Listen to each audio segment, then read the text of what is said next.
Before you just wake up, pack up your life, get on a plane, move to another country just to write your dissertation, you need a plan. Having a strong and feasible research plan is one of the most important aspects of being a graduate student if you want to graduate. But a good research plan is more than just thinking about what you want to do or where you want to go. Instead, a research plan helps map out the details that are necessary for you to execute a good dissertation that is not only possible and doable, but also intellectually significant to your field. Now, more commonly, a research plan is often referred to as a prospectus, either a dissertation prospectus or a research prospectus. But generally, what a prospectus is a document that helps you as a graduate student map out or plan out your research plan while also presenting an argument to your committee or to your department or faculty more broadly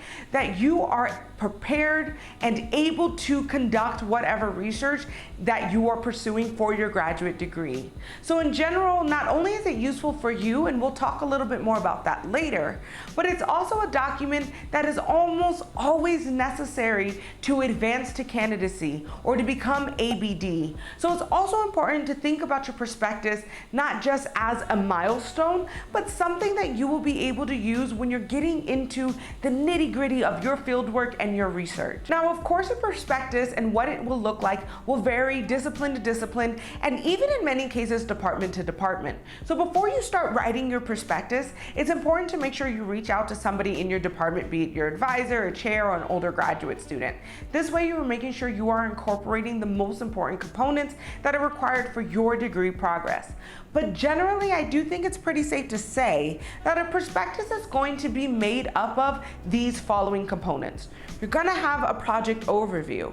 You're going to have a statement of originality, a literature review, a section on your methods or methodologies. You may also have something called benchmarks or kind of a timeline to your degree or through your writing. And then you'll also have your chapter outline, which may include a summary of your chapters or what the reader should expect. If you're somebody who studies art history, or if you have object-based or site-based research, you also may have appendixes that include images or maps or other types of visual materials that couldn't be described or incorporated just verbally in the other parts of your prospectus. Now, I already have an entire video on literature reviews and how to find gaps in research and how to prepare or think about your literature review. So if that's something that interests you, it will be linked in the end screen. If you're somebody who wants more in-depth information on each of these sections, leave a comment down below so I can make a video about all of them. But generally, a brief overview of what to expect or what each section would include will look a little something like this. So the overview of your research project is probably the shortest part of your prospectus, and it is really an introduction to what you want to do and an overarching kind of image or pathway to help your reader know what the rest of the prospectus is going to include. So within your overview, you should have your main questions that you're going to look into or investigate for your dissertation.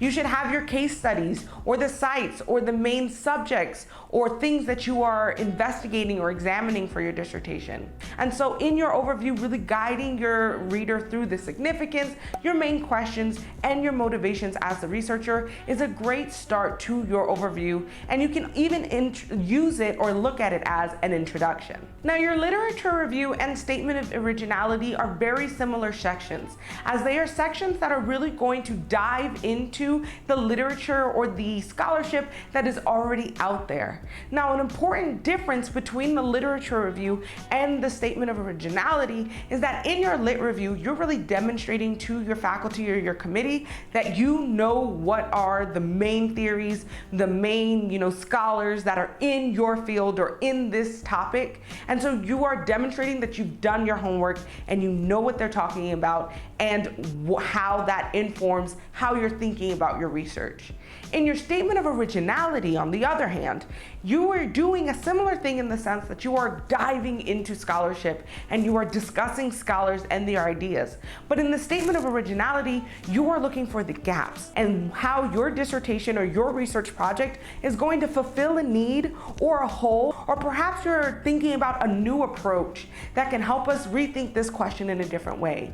So in that way, you're still talking about the literature, but now you're demonstrating that not only do you know what the literature is about, but what you're about to contribute is going to be different and important to the standing scholars and scholarship that is already out there. Now, your methods and methodology sections is really probably for me the easiest thing to write, because it's how do you plan to do your research. So as you have your overarching questions that you listed out in your overview or in your introduction, at this point you're really going to dive into how you plan to answer these questions. So thinking about, are you taking surveys? Are you doing visual analysis? Are you doing discourse analysis? Are you doing interviews? The list can go on and on based off of your discipline and your research, but really talking about what are the logistics of how you're going to do your research. And then your methodologies is how or why you chose these logistics or why you chose these methods to do your research.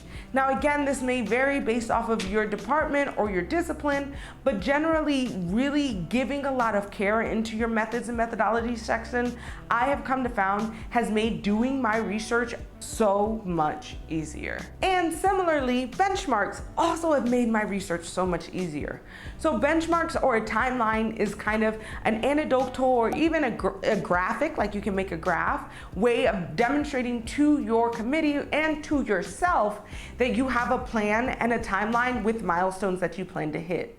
So while writing this out, you are kind of working backwards. If you want to graduate by this date and you're starting your research by this date, filling in the middle and putting that in your prospectus also helps demonstrate to your faculty that you are prepared to know what you're doing. But I guarantee when you are out in your field and you're feeling overwhelmed or like you're behind or nothing's getting done, and you look at your benchmarks and you're still within those time frames, it really can help ease a lot of anxiety or make you feel a little bit more in control. So I think benchmarks aren't always required, but if you are somebody who thinks that would be helpful, it is definitely useful and positive to include a timeline or benchmarks into your perspective. Similarly, chapter outlines are super helpful, especially for me as somebody who lives with anxiety. Sometimes I'm writing and I feel like I don't have any idea what's going on.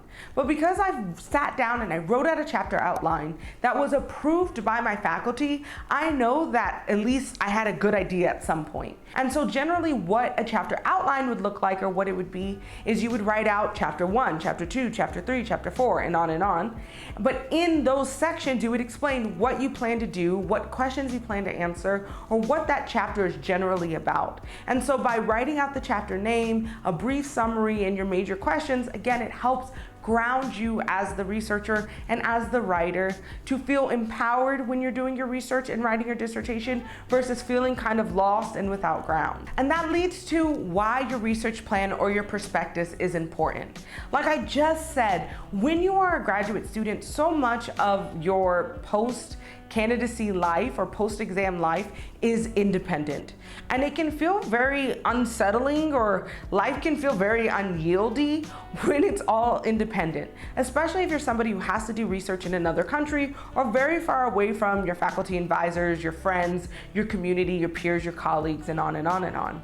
So by having a good prospectus or a good research plan, when you are feeling like you are not grounded, or when you're lost in your research, or you don't know a step forward, you can refer back to your prospectus.